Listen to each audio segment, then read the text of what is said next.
안녕하세요. 60대 아버지의 경제 수업입니다. 오늘은 연금 진짜 내 돈으로 만드는 법 이야기입니다. 많이들 물어보시죠? 국민연금은 언제 받는 게 유리할까? 퇴직연금은 일시금이 좋을까? 연금화가 좋을까? 개인연금은 세액공제 어떻게 쓰는 게 최적일까? 결론은 간단합니다. 연금은 타이밍과 조합입니다. 언제 받느냐, 무엇과 섞느냐, 여기에 따라 평생 수령액과 월 현금 흐름이 달라집니다. 오늘은 국민연금, 퇴직연금, 개인연금의 핵심만 쏙쏙 실전 설계까지 한 번에 정리합니다. 천천히 차근차근 가보겠습니다. 국민연금 핵심만 쏙. 언제부터 받느냐가 절반입니다. 국민연금은 정상 개시 연령이 있고 여기서 조기로 당겨받을 수도 연기로 늦춰받을 수도 있습니다. 핵심 공식 기억해 주세요. 조기 수령은 1년당 마이너스 6%, 최대 5년까지. 연기 수령은 1년당 플러스 7.2%, 최대 5년까지. 즉, 5년 일찍 받으면 평생 마이너스 30%, 5년 늦춰 받으면 평생 플러스 36%가 됩니다. 받는 시점이 평생 금액을 바꿉니다. 조기 대 연기.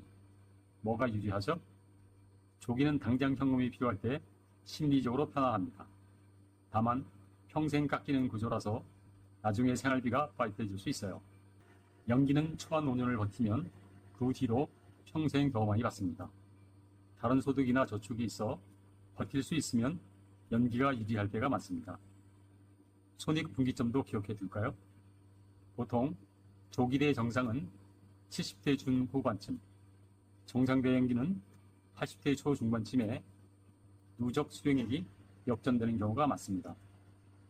건강, 기대수명, 다른 소득에 따라 달라집니다. 일하면서 받으면 감액될 수 있다. 연금 시작 후 처음 5년 동안 소득이 기준을 넘으면 일부 감액될 수 있어요. 일을 계속하실 계획이 있으면 개시 시점을 조금 조정해 감액을 피하는 방법도 있습니다. 정리해 볼게요. 국민연금 포인트 3가지만 기억하세요. 타이밍, 손익분기, 소득감액. 이 3가지가 평생 현금 흐름을 결정합니다. 퇴직연금 구조만 알면 쉽다.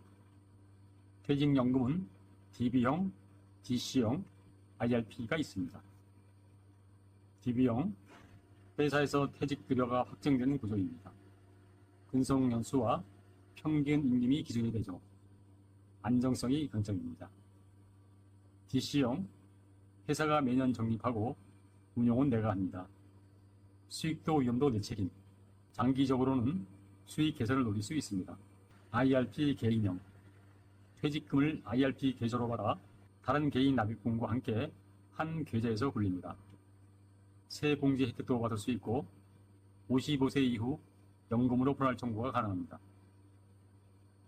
일시금 대 연금화.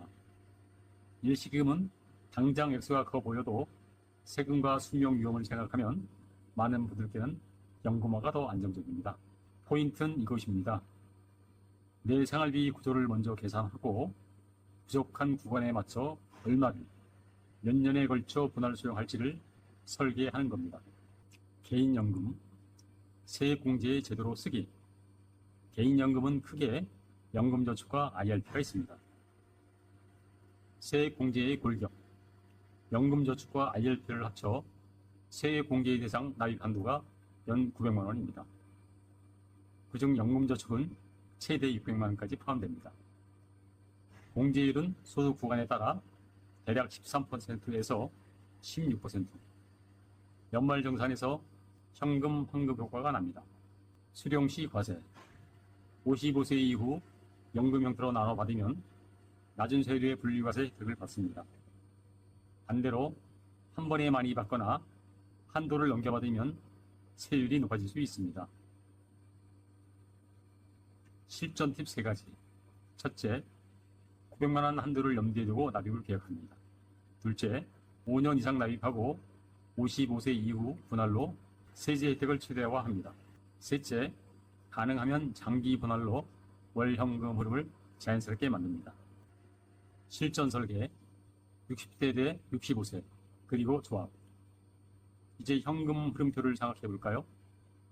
핵심은 월 생활비가 얼마나 필요한가, 그리고 어떤 연금에서 얼마나 가져올까입니다. 예를 들어 월 생활비 250만 원을 목표로 해봅니다. 국민연금, 퇴직연금, 개인연금, 이 세 통로에서 어떻게 합쳐서 250만 원을 만들지? 세금과 수명을 고려해서 분배해 봅니다. 첫 번째 케이스, 현금이 급한 경우. 국민연금은 60세 조기 개시를, 월 수령액은 줄지만 60에서 65세 공백을 메우는 현금이 생깁니다. 퇴직연금 IRP. 대신 이 구간에선 너무 과하게 인출하지 말고 보수적으로 운영합니다. 65세 이후 생활비가 줄지 않도록 개인연금 분할 기간을 길게 가져가 현금 흐름을 평탄화합니다. 지금이 급하면 조기, 대신 이후 구간에서 과소비를 막는 설계가 필요합니다. 두 번째 케이스, 소득이 조금 있는 경우. 국민연금 65세 정상 개시로 감액을 회피합니다.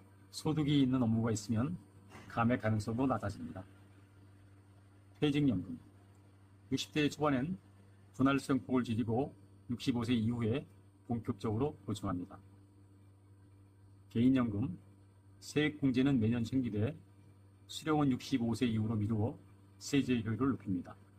조급함을 줄이고 정상 개시, 퇴직 개인연금은 서포터로 배치합니다. 세 번째 케이스, 오래 살 자신이 있고 다른 소득이 충분하다면 국민연금은 연기해서 월 수령액 자체를 키웁니다. 퇴직 개인연금은 60대 초반은 이 두 통로에서 필요한 자금이만큼 최소한으로 보충합니다.